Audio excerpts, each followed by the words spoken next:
في حزين هنا بس في بطل، احنا قويين جوانا. يعني انت احرقت القاعه وحرقت يعني حاجاتها كلها ومسرحها وملتقى اسرها كده، لكن هذا لا يعني انك احرقت الفنون ولا احرقت الفكر ولا احرقت الهمم ولا الزمم. يعني هذا اللون الاسود العجيب جدا من اثر الاحتراق، يعني كان بيحمل رسالتنا الفنيه والمسرحيه والدراميه والموسيقيه كده، يعني حيتحول الى الوان اخرى ان شاء الله بمشيئه الله، لانك انت ما احرقت الهمه ولا احرقت الايمان بحركه الفنون ولا احرقت الحياه ولا حق الانسان يعني يعيش يعني. طيب جرحك يا بلادي جوانا أمل.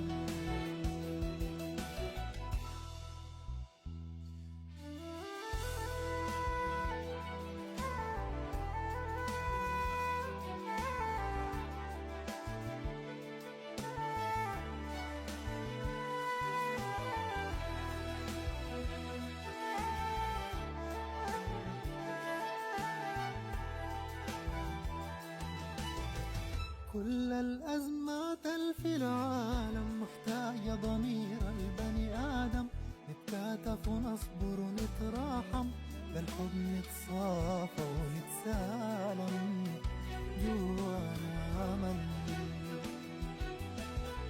بنحب